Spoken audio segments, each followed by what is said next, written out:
eu sou a Mia e este é o Pura Talks, um podcast sem tangas. Aqui, juntos, vamos trabalhar desenvolvimento pessoal e espiritual, pura e simplesmente.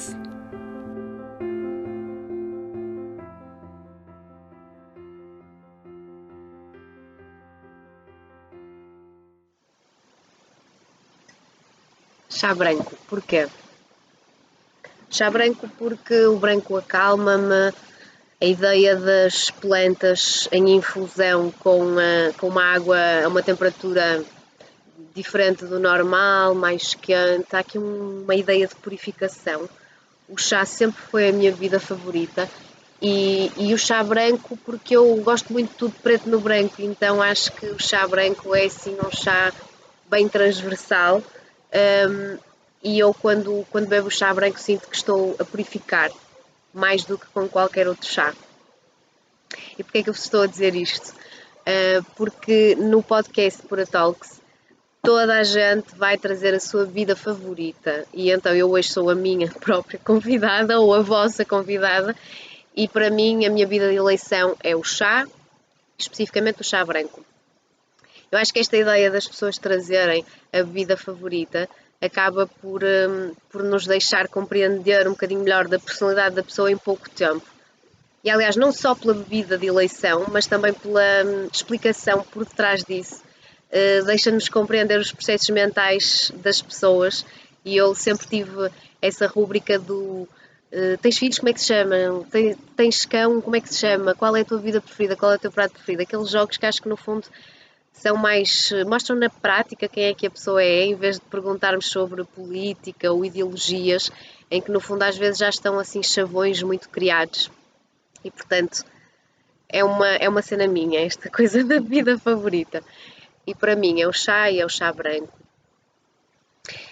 Vamos começar hoje então o podcast Pura Talks. É um podcast sem tangas. A minha missão, eu sou coach de alta vibração e eu ajudo, eu resolvo qualquer que seja o problema dos meus clientes, dos meus pacientes, através de lhes subir a vibração. Já consegui comprovar que é o meu método, para mim é o método, mas cada um tem o seu, e se subirmos a vibração, tudo fica resolvido. Portanto, nem gosto muito de mergulhar no problema e dissecar o problema, porque cada um tem a sua carga, a sua história para viver, e eu não quero ser a salvadora. Nas bandas desenhadas o salvador morre sempre. Então, interessa-me a mim de que forma é que eu posso ajudar, e eu ajudo subindo a vibração. E então, isto para explicar um bocadinho a minha missão, a par disto, assim tipo lado a lado sempre, eu acredito que a minha missão tem a ver com a verdade e com dizer a verdade.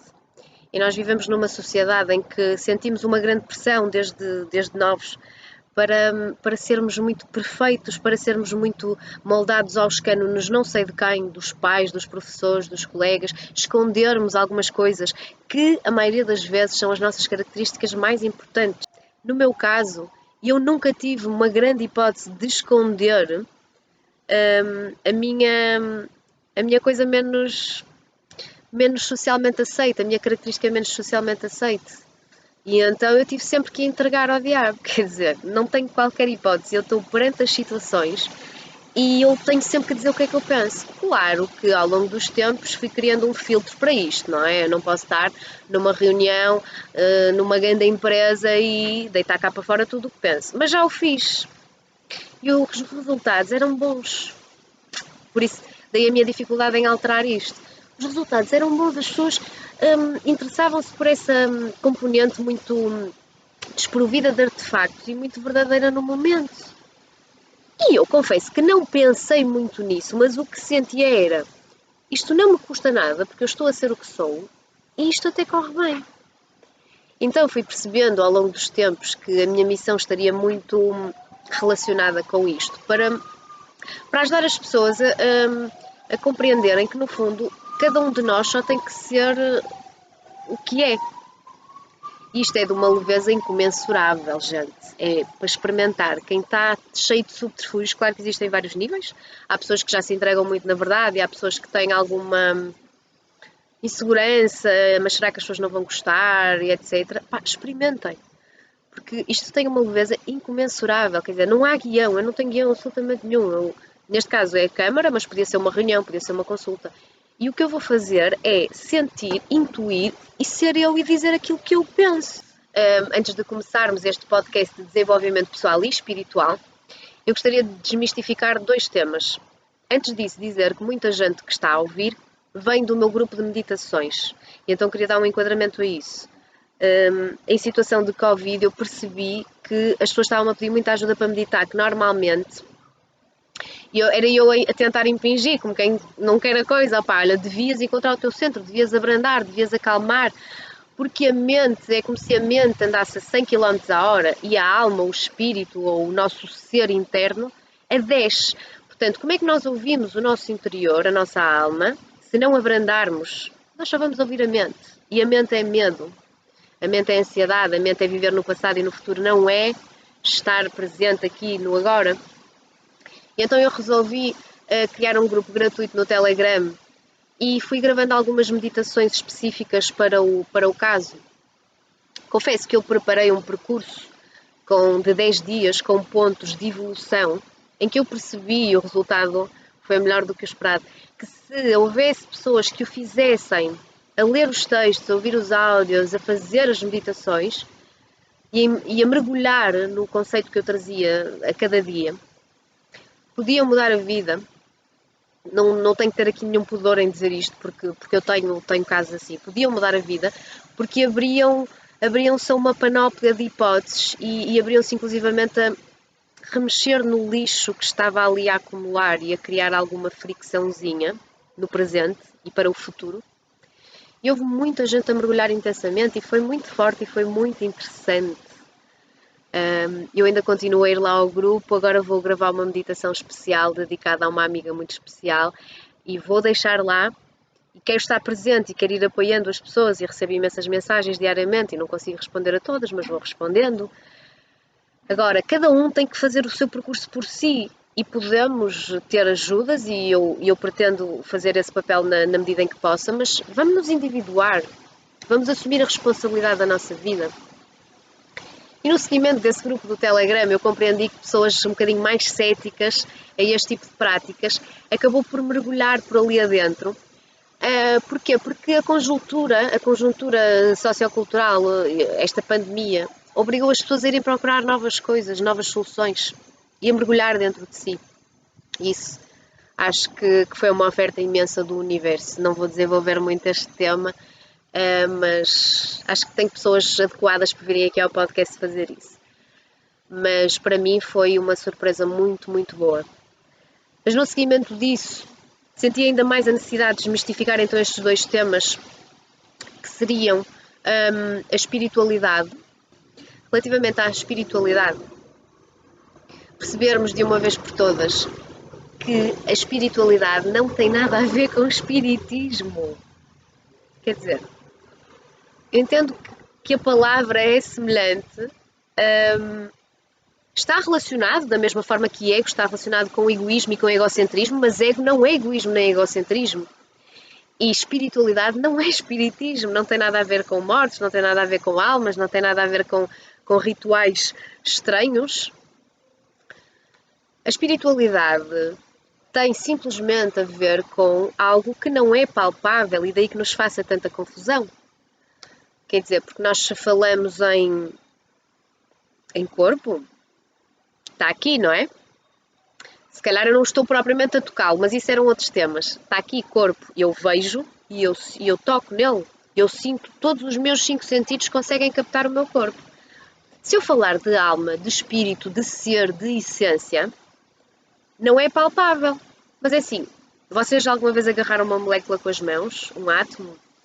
Já e não, mas quer dizer, olha, está aqui um átomo. Isso não acontece, não é? Mas nós sabemos que ele existe. Qual é o problema com a espiritualidade? E eu acho, é a minha opinião, eu acho que às vezes é um bocadinho cobardia e até ego.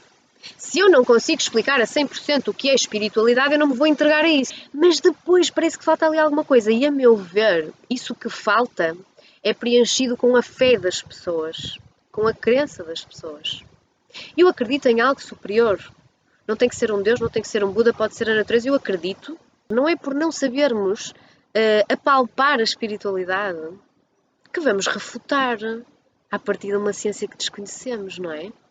Todos nós sentimos todos nós somos seres espirituais e sentimos essa espiritualidade dentro de nós. Porque há aqui um ser. Quando nós entramos em silêncio, nós sentimos uma energia dentro de nós, nós ouvimos barulhinhos, que é a nossa respiração, por exemplo. Mas como diz a Maria é uma professora minha brutal, que diz assim: nós não conseguimos mandar o coração parar, pois não? Então há algo superior à mente, e temos que ter a humildade de o aceitar, não é? E portanto, quando nós silenciamos tudo, há ali uma vibração que continua. Essa energia é nossa e é do nosso espírito. E portanto, também não é para falar de espíritos. Espiritualidade é tudo aquilo que não é palpável e que está na nossa essência. Está relacionado com a nossa intuição, está relacionado com tudo o que não são processos mentais. E existe hoje em dia cada vez mais uma necessidade de tudo ser palpável e de tudo ser dissecável e super mental e super explicado com estatísticas e gráficos e etc. E eu acho que é aí que entra a arrogância. E não estou a chamar ninguém de arrogante, todos nós passamos por várias fases, eu também tive a minha fase de ceticismo e de dificuldade em encaixar isto. Mas é aí que entra a arrogância do ser humano e de todos nós. Se nós não a sabemos explicar, ela não existe, mas como é que é isto? Não é?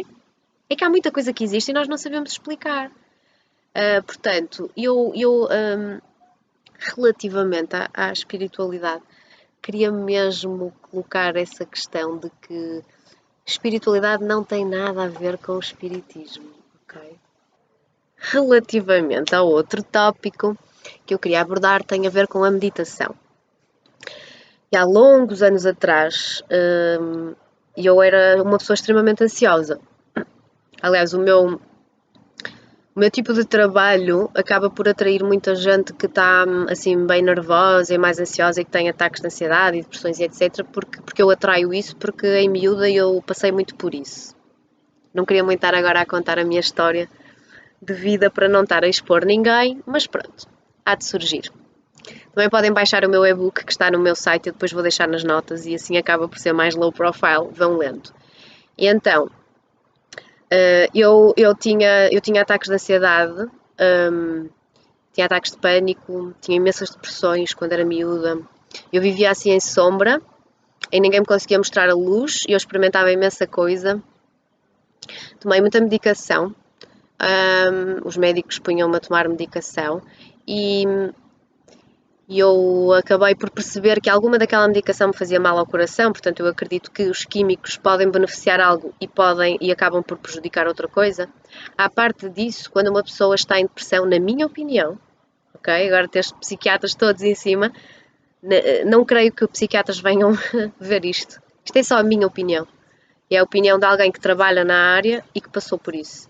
Na minha opinião, a medicação para a depressão acaba por colocar um grande pano denso, uma grande nuvem, uma grande névoa, o que quiserem, sobre o sítio dentro de nós que nós precisamos de ir para nos individuarmos. Ou seja, eu tenho um bloqueio e fico com uma depressão. Eu só vou perder essa depressão, na realidade, quando eu conseguir ir dentro desse bloqueio, desenvencilhá-lo. Agora, se esse bloqueio se puser um tapete em cima, se puser uma pedra em cima, eu não vou lá. Então eu vou andar anos meia grog, eu sei como é que era, e estou exatamente a fugir do sítio onde eu tenho que ir. Ok? Portanto, isto para mim, eu recebo muitas pessoas com depressão em que quem sou eu para lhes tirar a medicação, porque depois estamos a falar de uma questão química. Quando as pessoas estão em depressão, acabam por ter menos, o fluxo de serotonina não está a passar tão bem, etc. Isto é hormonal, isto é químico, isto é real. Agora, eu tenho formas normais e naturais de fazer com que esses fluxos se normalizem. Não sou apologista da medicação, poderá haver casos em que tem mesmo que ser isso, mas esses casos poderei enviar para psiquiatras, ainda não aconteceu, talvez porque eles não chegaram até mim. Mas eu acredito sempre que subir a vibração resolve tudo. E então, essa questão da medicação, eu acabo por tratar as pessoas e em pouco tempo elas estão em paralelo comigo e com o psiquiatra, mantenho, eu considero importantíssimo e peço-lhes para manterem, e passado pouco tempo, mas são muitas, dizem, passado uma semana, passado 15 dias, passado um mês, o que seja, mas costuma ser pouco tempo. O meu psiquiatra diz que eu não preciso mais, vai-me fazer um desmame. Tudo ótimo, eu não tenho nada a ver com isso, ok?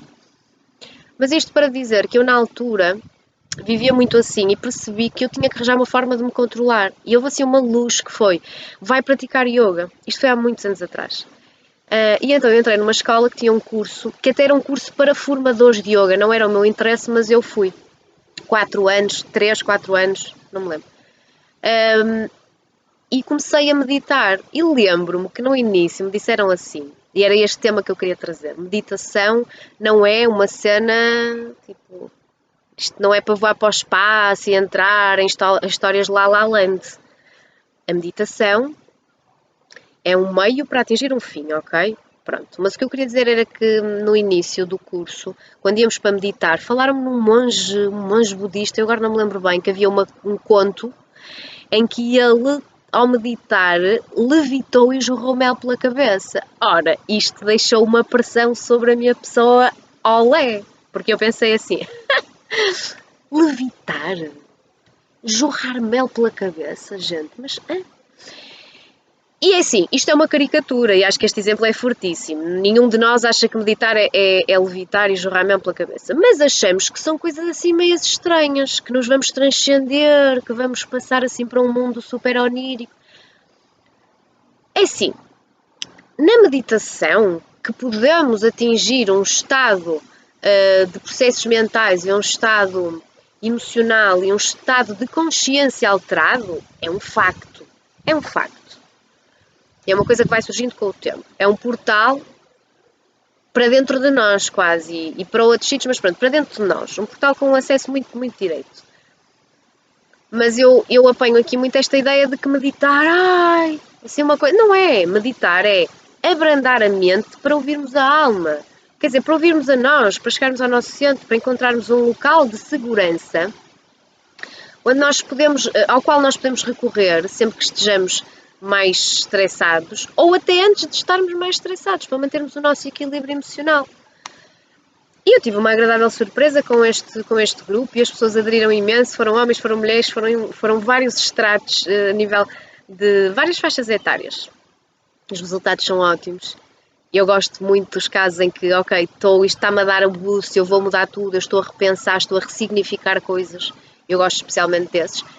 Mas, em geral, sei que as pessoas tiveram, que isto não é mérito meu, as pessoas tiveram a facilidade, a possibilidade, proporcionaram-se esse momento de redescoberta interna e de sossegar e de perceber, não é? Que às vezes andamos à procura de respostas por aí fora e as respostas estão dentro de nós. Agora, se nós não conseguimos ouvir porque não abrandamos a mente, fica complicado. Mas pronto, em relação às meditações, quem quiser ir ao grupo, eu também posso deixar as notas aqui nas notas do episódio, como é que acedem. E por fim, acho que assim por ser o episódio 0, eu não sei se perceberam já agora que isto está tudo desorganizado, porque eu gosto de vir aqui falar com verdade, então não entro muito na história dos guiões e como já tinha dito nas redes, não entro mesmo de todo. Eu tenho uma intenção e que às vezes posso chegar aqui e ela até pode mudar pelo que eu estou a sentir. E eu vou-vos entregar sempre essa verdade. Corro alguns riscos, porque a mensagem pode não passar tão diretamente, como se eu tivesse o discurso todo organizadinho, mas é um risco que eu vou assumir que vou correr, porque eu vou querer sempre fazer as coisas assim, porque senão é uma pressão e é uma chatice agora estar a escrever e depois estar a ler, não vai acontecer mesmo de todo, eu para isso não faço nada. E este podcast surgiu para algumas pessoas que eu percebo que acabam por gostar do incentivo que eu vou dando nos vídeos, nos áudios e ficaram muito agarradas às meditações, eu não quero ninguém agarrado a mim, também já agora veio isto, nós devemos nos individuar e tornar-nos independentes. A minha verdade é a minha, não é a vossa. E eu quero ajudar-vos a encontrar a vossa verdade. Pessoas que dizem, conheci-te e foste uma luz. Não, a luz é tua. Se eu te ajudei a acender, isso é ótimo, porque é o meu papel aqui, a minha ideia é fazer isso. Mas valorizem-se mais. Vocês, quer dizer, eu tenho a minha energia, a minha luz e a minha entrega para fazer, vocês têm a vossa. E a ideia é encontrarmos, não é? Qual é a vossa? E pronto, isto é uma grande confusão e este podcast, embora seja estruturado e a nível de edição, eu, mediante o material que tenha para editar, dou o meu melhor. Vou cumprir sempre com aquele dia em que o podcast está anunciado, mas gosto de me permitir ser assim um canal de um chorrilho de coisas que me ocorram. E vamos ter, este é o episódio 0, portanto o primeiro episódio é com o Dr. Pedro Brás, diretor da Clínica da Mente, que é uma pessoa que eu admiro imenso, com quem me sinto muito à vontade, mas também eu só me dou com pessoas com quem me sinto à vontade, portanto ele foi o eleito para isto. E eu senti-me, depois de editar, na necessidade de vir aqui meia horinha, dar uma ideia geral, assim, uma grande baralhada que no fundo deverá fazer algum sentido, e tocar aqui em alguns pontos importantes. E é uma coisa que a mim me move muito, ao mesmo tempo que me choca, e que é uma coisa que eu vou digerindo e vou tentando que passe por mim, que entre e saia pelos poros, e ajudar também algumas pessoas a viver com isso, que tem a ver com as aparências. Óbvio que isto está relacionado com a minha missão. E com essas tais coisas que nós escondemos, que achamos que não são tão bem aceites e estamos-nos a atrasar, porque essas coisas são de facto as nossas características principais. E nesse sentido, eu percebo que nós às vezes cometemos erros grandes quando vemos pessoas que têm uma imagem toda muito... Aquilo faz tudo muito sentido, não é? O vestidinho de linho branco, uma cena muito zen. Eu por acaso estou com um vestido de linho branco, mas é porque o branco, adoro o linho. E o branco é uma cor que me dá calma. Mas se eu amanhã for a um concerto de rock, ou se for daqui a bocado andar de moto, eu vou vestir a minha calça de couro, preta, com um blusão, que é uma cena muito mais hardcore. E eu não deixo de ser quem sou. Agora, não achem que eu trabalho em desenvolvimento pessoal e, portanto, eu estou sempre a ouvir músicas namastê e estou aqui no meu campo, isto é uma paz. Não! Todos nós somos uma personalidade multifacetada e nós temos que assumir e aceitar e deitar cá para fora todas essas facetas. E volto a dizer, quando nós as escondemos, nós estamos-nos a atrasar. E eu lembro-me que nos primeiros vídeos que eu fiz no Telegram, houve algumas pessoas que disseram: ai, tu és um doce, tu és um amor, porque eu não estava ainda muito natural, não queria ferir suscetibilidades. Depois percebi que quem fosse para estar, estava, e quem fosse para ir, ia. Portanto, é o que é. Mas aquilo incomodou-me. Porque eu pensei assim, eu até respondi a algumas pessoas, eu não sou nada fofa. Gente, não sou mesmo de todo. Sou boa pessoa. O meu trabalho tem muito a ver com o desenvolvimento pessoal e com a ajuda na vida da pessoa, não é? Porque se eu fosse mecânico eu ajudava o carro da pessoa, mas eu trabalho desenvolvimento pessoal, eu ajudo a pessoa na vida dela. Isto tem aqui uma força grande. Todos nós temos percentagens de várias coisas, é isso que nos faz únicos, é isso que cria a nossa bioindividualidade. Isso é preciso ser assumido. E isto também para dizer, esta coisa não tem guião, depois posso às vezes perder-me um bocadinho, mas como eu sinto o que eu estou a dizer, isto acaba por sair, não é? Para dizer que nós cometemos erros quando avaliamos então essa pessoa. Imagina, essa pessoa super namasté, essa pessoa que está assim sempre vestida de branco, num bosque, e ouve muitos mantras e muito não sei o quê, que não sou eu de todo, e nós endeusamos essa pessoa e isso faz com que nós olhemos para nós e digamos assim, epá, então espera aí, eu vou ocultar que não faço reciclagem porque não tenho um caixote próprio. Ou eu vou ocultar que como carne, que isso agora não é sexy. Ou eu vou ocultar que de vez em quando ouço assim uma música mais pimba porque... Não, nós estamos à espera. São essas características, esses requintes de malvadez que vão ditar a diferença que tu és no mundo. E então, a mim faz-me alguma confusão que andemos à procura de algo que seja perfeito, que a perfeição é uma coisa assim, é uma água desensabida, não é? E essa coisa de temos que nos inspirar nos outros, e eu compreendo, acho muito interessante, inspiro-me num monte de gente, ouço um monte de podcasts, principalmente a mim são os podcasts, outras pessoas poderão ser concertos, programas de televisão, livros, para mim são os podcasts, é a minha forma mais fácil de estar a fazer as minhas tarefas todas e simplesmente ouvir, que nem vejo o vídeo. Estou a fazer isto em vídeo porque há pessoas que disseram que também queriam ver em vídeo e por mim, pronto, tudo bem. Mas vamos parar de olhar para fora, vamos parar de olhar para o jardim do vizinho, vamos olhar, só temos um canteirinho, está tudo bem. Quer dizer, esse canteiro tem um potencial imenso se nós o olharmos. O canteiro quer ser olhado, o nosso jardim quer ser olhado, porque nós temos sempre a olhar para o jardim do vizinho. Calma. Isto depois tem a ver com a lei da atração e eu vou querer fazer um episódio só sobre lei da atração e a nossa relação com o dinheiro. Mas para não misturar as coisas, o que eu queria agora dizer era que cada um de nós tem um potencial imenso.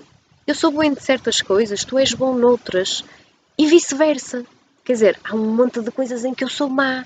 Agora, não me dedico a elas. não é? E, portanto, cada um terá que encontrar a sua verdade e viver a sua verdade, mas eu deixo aqui a minha dica pessoal e a minha forma de viver é verdade. As coisas como são. Quase sempre as coisas menos sexy, as coisas menos bonitas e menos transversais são aquelas que vão marcar o nosso posicionamento e a nossa diferença.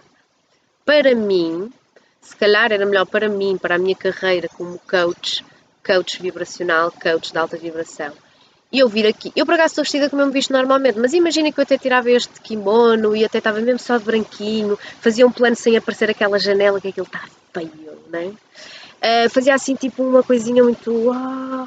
e metia uma musiquinha de fundo toda Namasté. Epá, isso aí criava assim uma imagem muito... Estava ótimo, se calhar até passava para mais gente. Mas quanto tempo é que eu ia conseguir aguentar essa mentira, não é? Não é... Eu prefiro assumir a verdade. Prefiro fazer isto como é,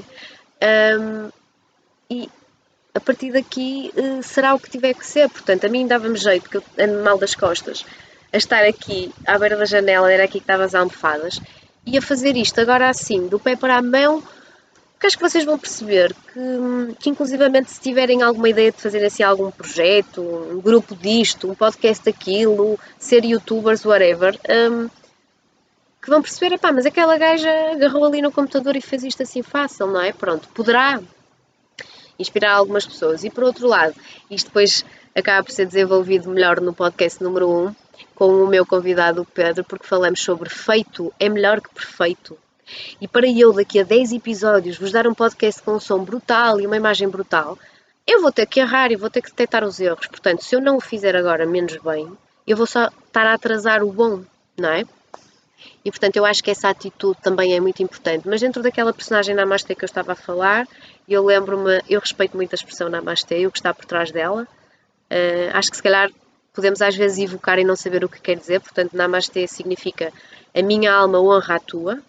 E, de facto, eu quando perco tempo, ou gasto tempo, não acredito em tempo perdido, gasto do meu tempo a falar com alguém, isso significa que a minha alma honra a dessa pessoa também. Portanto, eu gosto muito do conceito de Namastê. Agora, eu lembro-me de, aqui há uns tempos atrás, não vou poder contar porque são personalidades conhecidas, mas de me virem assim com umas histórias nos projetos e ramala e tudo muito, não sei o quê. E eu dizer assim, pá, não me namastizes, eu não sou namastizável. Eu quando comecei esse curso de yoga, lembro perfeitamente, quando eu entrava dentro do curso, toda a gente era muito zen. Aquilo era uma paz, era uma beleza, era uma coisa tão linda. Olá! Beijinhos e abraços. E atenção, há pessoas que são genuinamente assim. A minha melhor amiga é uma pessoa que eu acho que a frase dela é Oh Mia, a vida é linda. Pronto. E é um amor de uma pessoa e ela tem essa vibração belíssima. A minha vibração não é que não seja bela, mas eu sou mais da ação e de verdade, ok? De dizer as coisas e às vezes tenho dificuldade de ver a beleza das coisas. Nesse caso, essa minha amiga tem muito mais potencial nessa área. Mas o que eu quero dizer é, eu comecei a reparar e eu dizia à minha professora, esta senhora que estava aqui a abraçar-me e ela estava tão calma e tão equilibrada, ela ontem passou-me à frente na fila do supermercado. Foi mal criada comigo. Aquele senhor que está ali, ramala, vamos beber um chá e não sei o quê. Ontem, no trânsito, porque aquilo era uma zona pequenina, pronto, é que as pessoas acabavam por se conhecer. Ontem, no trânsito, ele insultou-me e eu estou a reconhecê-lo. E isto mexe muito comigo, porque isto são situações em que as pessoas, por estarem à procura de algo, fora, e entram em situações em que se fazem passar por coisas que não são. Opa, nós temos um coração, temos uma mente, temos uma alma, temos whatever, temos bons e maus momentos. E temos momentos em que somos desconfiados e temos momentos em que não gostamos das coisas. E é preciso dizer. Desde que isso seja verdade, só estamos a fazer com que as pessoas que têm o nosso feedback, e nós ao receber o delas, se formos todos verdadeiros, evoluamos muito mais depressa. E para mim, desenvolvimento pessoal é isto. E para mim, desenvolvimento espiritual é passar por estes processos na mente e depois trazê-los ao espírito e trabalhar como um todo. E é aí que nós, a certa altura, ganhamos um equilíbrio em que já nem queremos saber o que é que os outros pensam. Mas isto não é por falta de respeito aos outros. É porque nós, cada um de nós, eu, estou a viver a minha verdade. E se alguém ficar incomodado com isso, é porque não pertence aqui nem a mim, nem a este momento, e está tudo bem. Eu também não pertencerei ao dessa pessoa. Não nos vamos atrasar e vamos discernir isto o quanto antes para evoluirmos, não é? Para evoluirmos. O meu trabalho passa sempre por uma pergunta que é: o que é que está neste momento a impedir-te de chegares ao próximo patamar da tua vida? O que é que está neste momento a impedir-te de atingires aquilo que tu desejas para ti? Okay. E agora deixava-vos com essa pergunta e eu podia continuar aqui muito mais tempo, mas eu gostava mesmo de deixar esta ideia de que espiritualidade não tem nada a ver com espiritismo, meditação não tem nada a ver com levitação e jorrar mel da cabeça e passar para outros espaços estranhos do cosmos. E queria também que ficassem com esta minha perspectiva de que quando está tudo muito perfeitinho, muito direitinho, eu desconfio, porque a perfeição não existe e para mim perfeitos são os defeitos e a verdade contida neles, e que vocês procurem quem é que são e que apresentem isso ao mundo sem problemas, que as pessoas não vão gostar. Mas como é que vocês sabem? Vocês já apresentaram. Portanto, não temos que ter medo de perder nada. Nós sempre que perdemos algo, ganhamos outra coisa. E, portanto, a pergunta para hoje que eu deixo no ar, e antes de lançar o episódio do Pedro Brás, feito é melhor que perfeito, deixava-vos então esta questão: o que é que vos está a impedir de chegarem ao próximo patamar da vossa vida? O que é que vos está a atrasar de chegarem ao próximo nível da vossa vida? O que é isso? Quem é isso? Obrigada por ouvires até ao fim. Acredita que a inspiração para este podcast Pura Talks és tu. Se gostaste, partilha e subscreve. Até à próxima!